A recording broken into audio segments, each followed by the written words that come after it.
Welcome to online study. Today we will see lesson number 3, Iswaran the Storyteller, written by R.K. Lakshman. Let's have the detail about the author. R.K. Lakshman was an Indian cartoonist, illustrator and humorist. He was best known for his creation, The Common Man, and daily cartoon strip You Said It in the Times of India, which was started in 1951. Lakshman started his career as a part-time cartoonist, working mostly for local newspapers and magazines. As a college student, he illustrated his elder brother R.K. Narayan's story in The Hindu. His first full-time job was a political cartoonist for the Free Press Journal in Mumbai. Later, he joined the Times of India. He was awarded Padma Bhushan in 1973. In 2005, he was awarded Padma Vibhushan by the Government of India. Let's see the theme of this lesson, Iswaran the Storyteller. Nobody is free from fear. Everyone except the presence of ghosts and spirits, but feel hesitant to express this truth openly. If fear lies in our heart, we should try to know the proper cause of this fear. In fear, we may take some wrong decisions and put our lives in problems. Therefore, we have to be bold enough to take good decision in all circumstances. This chapter deals with the fear that an individual have in their heart or mind. We need to overcome the fear. Let's begin the explanation. This story was narrated to Ganesh by a young man, Mahendra. Mahendra was a supervisor in a firm which offered to hire supervisors at the construction sites. There is a person in this story, in this lesson, whose name is Mahendra. He is a supervisor in a construction company, and his work is to supervise and monitor the work that is carried out in the different construction sites. He is supposed to shift from places to places in order to supervise the construction works. The nature of his job was to move from one place to another place. And he had a cook as an asset. Asset means property. He had a cook whose name was Iswaran. He was more than a cook.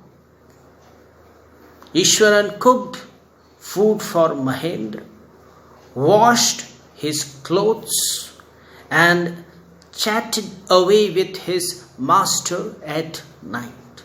So more than a cook, he was a servant, he was a caretaker. More than a servant, he was an entertainer who helped his master. So thus Iswaran.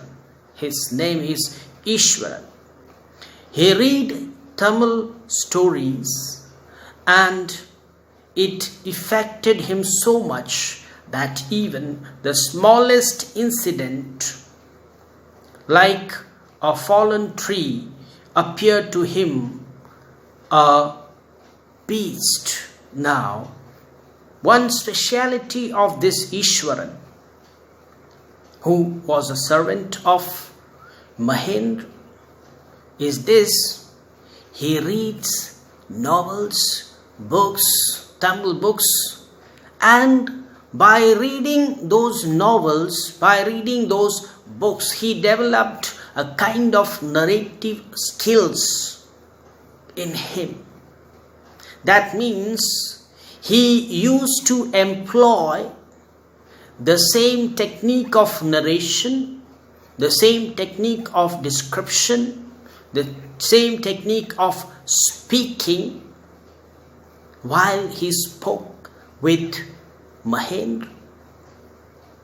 So, this habit of narration or narrating things is very unique feature of Iswaran. So once he tells the story of a fallen tree. He says that the road was empty, no one was present in the road. All of a sudden he saw something fallen on the ground. At first sight, it seemed to him just like a very big beast. And then, in order to get a closer look, he moved ahead, frightened and afraid. Then he looked at that beast, but he found that it was a fallen tree. So, the narration or the narrative technique of this Ishwar is very impressive, very attractive, and he expresses in a well manner. So, during the time when his master Mahendra would rest or would take rest, this Ishwaran will entertain him. This Iswaran, the cook, will tell him many stories because he liked to narrate the things in a well manner, in a good manner. He weaved daily a new story full of thrill and horror to Mahendra.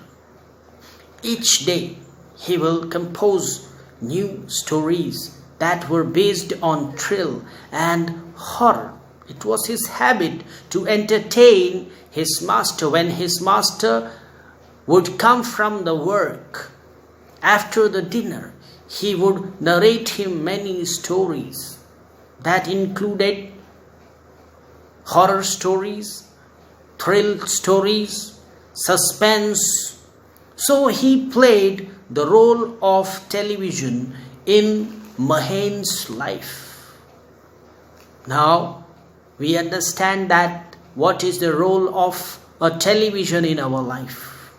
We see serials, we see movies, we see many entertaining programs in the television, and thus our television entertains us. So in other words, we can say that Iswaran replaced the television by entertaining Mahendra in his leisure time.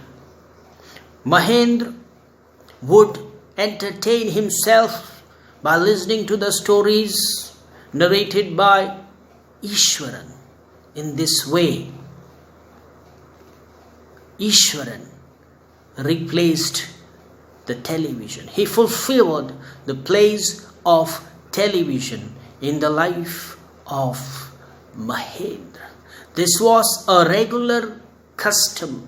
This was a regular thing that they did apart from cooking food, apart from washing clothes, apart from cleaning and taking care of the belongings of Mahendra, Iswaran, the cook, was a very good storyteller. Once this Iswaran, he told a story of a tusker, an elephant, when they were sitting idle in their leisure time.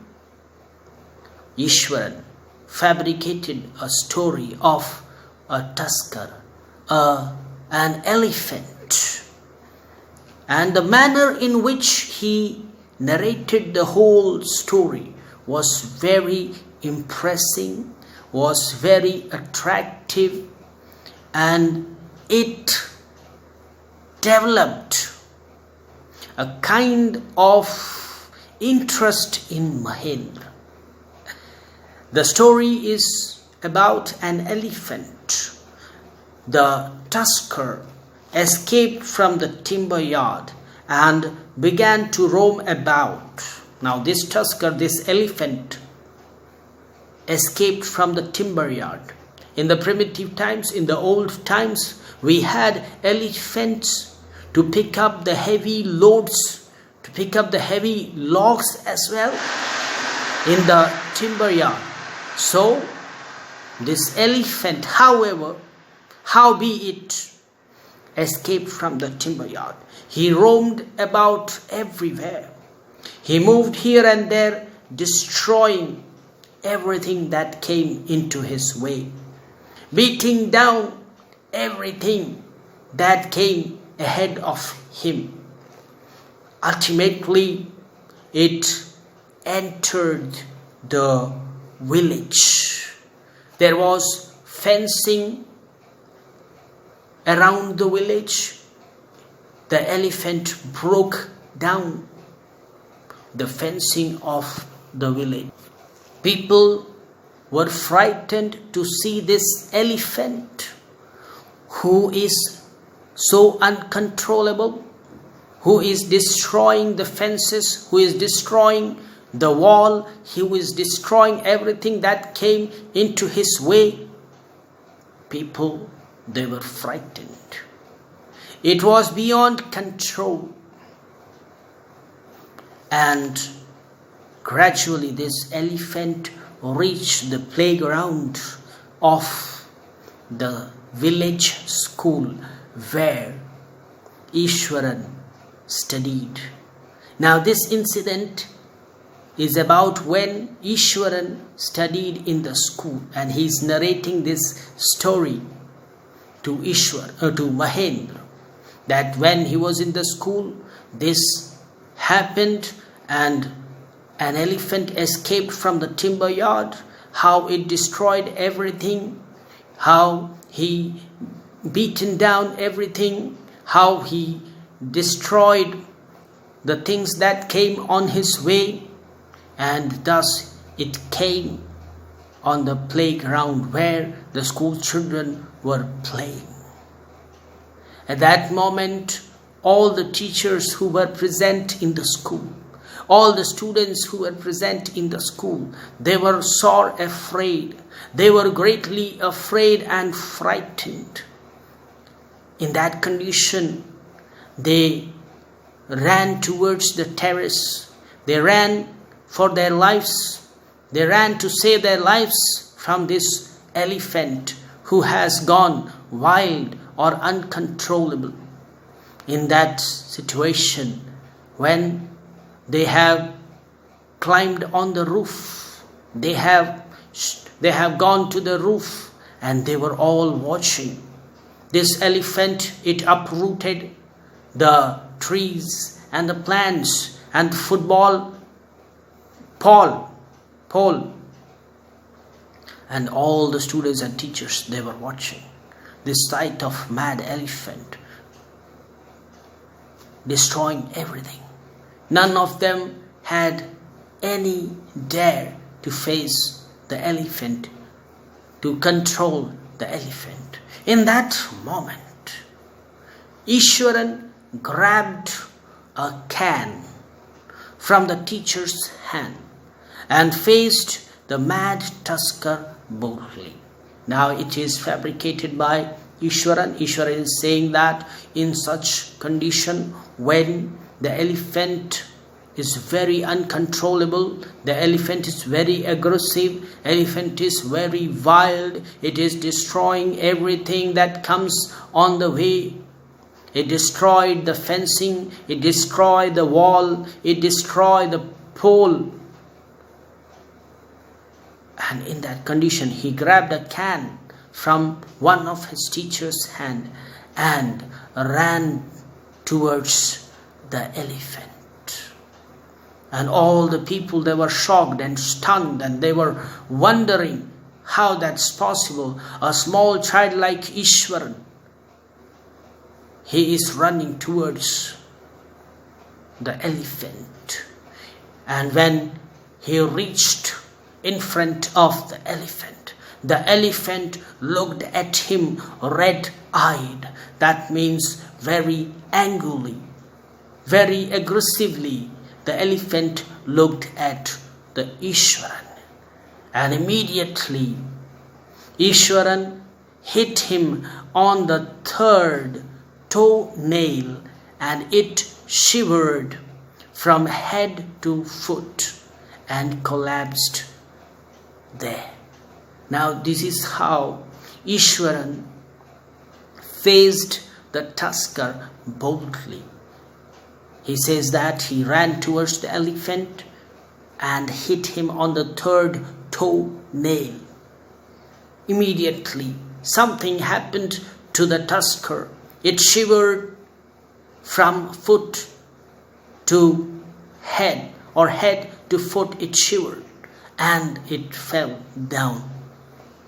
At this point, he would leave the story. Now he is telling this story to Iswaran. And there are times when he creates suspense in the hearts of his listeners. Meanwhile, when he came across any turning point of the story, Iswaran would get up and go somewhere in order to do any work, so that the reader may ask him what had happened next in the story.